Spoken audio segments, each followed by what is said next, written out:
Halo football fans, selamat datang kembali di Football Flash. Di video kali ini, kita akan membahas kekuatan tim Samurai Biru Jepang yang akan melawan Indonesia.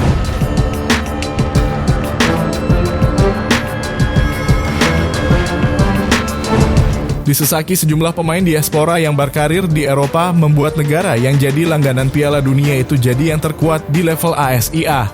Jadi seberapa kuat si Jepang ini? Ya kuat banget lah ya. Oke, langsung aja kita kulitin timnas Jepang ya football fans.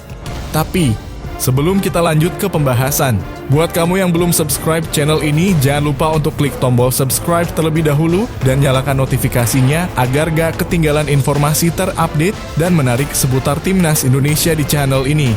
Sekarang lanjut kita bahas videonya ya football fans.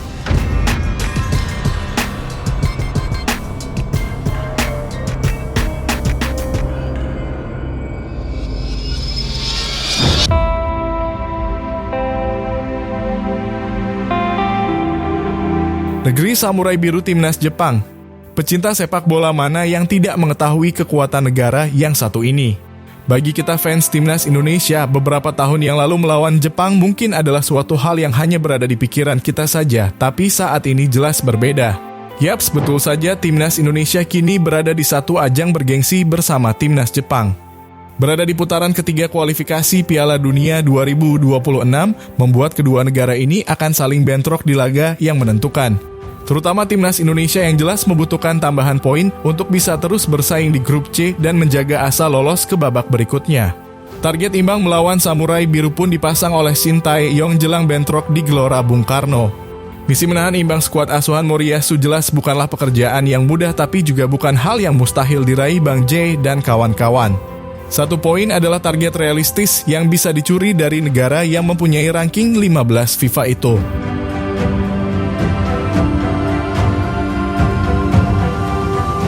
Didominasi oleh para pemain yang berkarir di Liga Eropa membuat Jepang mengukuhkan diri jadi negara terbaik di level Asia. Negara manapun yang melawan Jepang jelas bukanlah sesuatu yang mudah. Jepang telah membuktikannya dengan menjadi negara terbaik dari ketiga grup yang berada di putaran ketiga kualifikasi Piala Dunia 2026.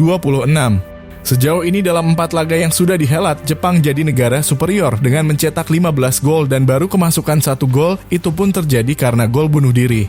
Wataru Endo dan kolega pun kokoh berada di puncak klasemen grup C dengan mengoleksi 10 poin.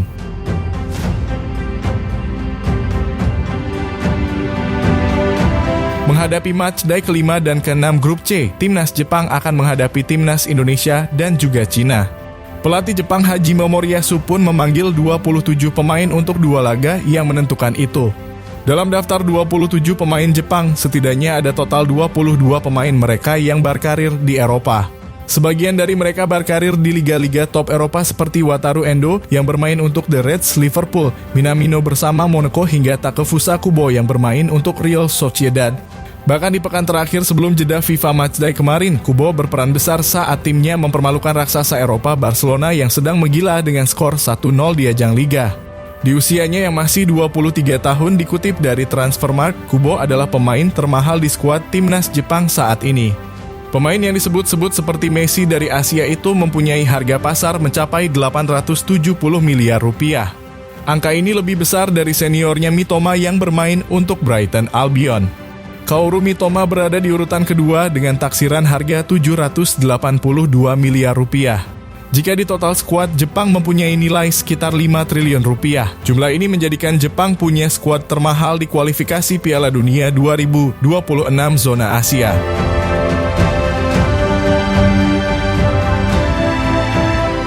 Tingginya skuad Jepang ini tentu tak terlepas dari para pemain mereka yang berkarir di Eropa. Gerbong para pemain Eropa di timnas Jepang inilah yang menjadi ancaman nyata dan wajib diwaspadai oleh kubu timnas. Benar-benar sangat berbahaya ya football fans kekuatan timnas Jepang ini. Sementara itu nilai skuad timnas Indonesia berkisar hampir 500 miliar rupiah dan menempati peringkat ke-8 skuad termahal di Asia. Market value tertinggi timnas Indonesia disandang oleh bek tangguh FC Twente Mes Hilgers. Pemain berusia 23 tahun itu punya taksiran harga hampir 180 miliar rupiah. Dengan perbedaan ini, Jepang jelas diunggulkan ketimbang timnas Indonesia dalam duel nanti.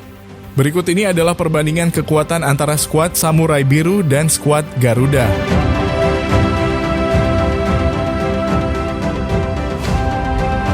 Pelatih. Baik timnas Indonesia dan Jepang sama-sama dilatih oleh pelatih berpengalaman yakni Shin Tae-yong dan Hajime Moriyasu. Kedua pelatih memiliki rekam jejak yang sama yakni berawal dari asisten pelatih di level klub, menukangi klub, menjadi pelatih tim nasional kelompok umur, dan menjadi pelatih tim nasional. Shin Tae-yong punya pengalaman menjuarai Piala Korea Selatan, Liga Champions Asia, dan Piala EAFF. Sementara Hajime Moriyasu menjuarai Liga Jepang, Piala Super Jepang, dan Piala EAFF. Dua pelatih yang memegang lisensi UEFA Pro ini hampir memiliki statistik serupa saat berkarir sebagai pelatih. Shin Tae-yong telah memimpin pertandingan sebanyak 344 laga dengan mencatatkan 151 kemenangan, 60 hasil imbang, dan 113 kekalahan. Sementara itu, Hajime Moriyasu sudah memimpin tim sebanyak 374 laga dengan torehan 201 kemenangan, 67 hasil imbang, dan 108 kekalahan. Berbeda dengan STY yang mengandalkan formasi 3-4-3, Moriyasu lebih akrab menggunakan formasi 4-2-3-1.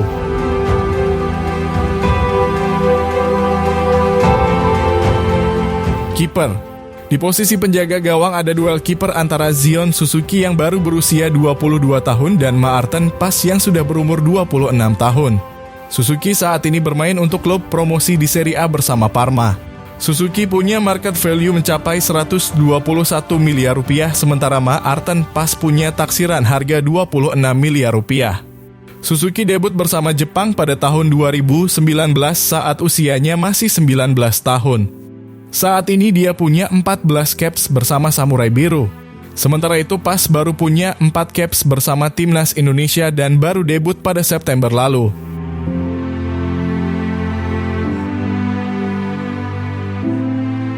Naik ke posisi depannya ada duel back antara Jay Itzas dan Ko Itakura. Dua pemain ini jadi andalan di lini belakang negaranya masing-masing. Tak hanya jadi andalan untuk negaranya, keduanya juga sama-sama bermain di Eropa dan diandalkan oleh klubnya. Sebagai pemain belakang, Jay punya usia yang lebih muda dan postur yang lebih tinggi dibanding Itakura. Berusia 27 tahun, Itakura punya catatan 33 caps dan 1 gol untuk Jepang. Sementara itu kapten Timnas Indonesia, Jay Itzas baru mencatatkan 7 caps dan 1 gol sejak memulai debutnya pada September lalu. Dikutip dari Transfermarkt, Itakura punya taksiran harga mencapai 260 miliar rupiah banding 43 miliar rupiah milik Bang J. Di babak putaran ketiga kualifikasi Piala Dunia 2026 ini, kedua pemain ini juga menjadi andalan bagi kedua pelatih dan selalu diturunkan.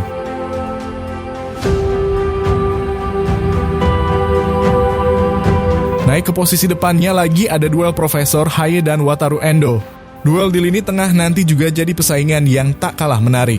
Profesor Haye akan menghadapi gelandang Liverpool yang juga jadi kapten tim Samurai Biru, Wataru Endo.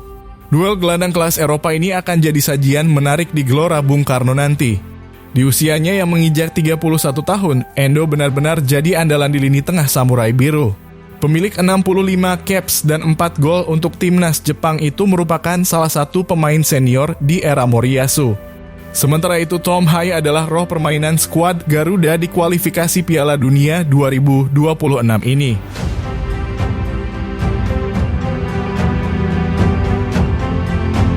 Di posisi penyerang ujung tombak ada duel antara Rafael Struijk dan Ayase Oda. Di posisi ujung tombak, striker muda timnas Indonesia Struijk yang baru berusia 21 tahun akan beradu tajam dengan striker Feyenoord Oda. Saat ini Oda adalah top skor Jepang di kualifikasi Piala Dunia 2026 dengan menorehkan 8 gol. Oda selalu jadi andalan di lini depan Jepang. Insting mencetak gol yang tinggi membuat dia punya kelebihan dalam urusan membobol gawang lawan. Striker berusia 26 tahun itu punya catatan 30 caps dan 14 gol untuk Jepang. Sementara itu, striker anyar Brisbane Roar Struijk akan tetap menjadi andalan di lini depan timnas. Pemain yang baru saja mencetak gol debut untuk klubnya itu diharapkan bisa membongkar pertahanan Jepang.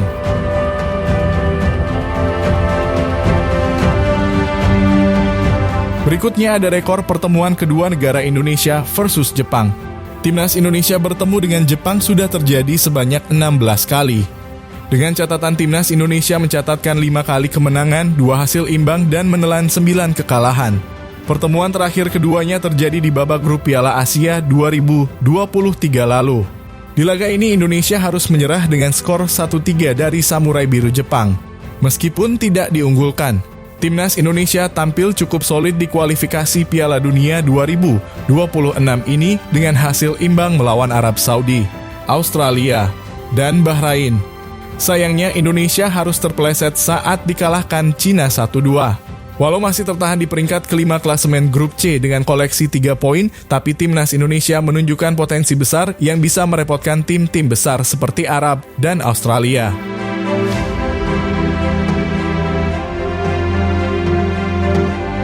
Nah, itu tadi adalah gambaran kekuatan Jepang dan head-to-head-nya dengan Timnas Indonesia.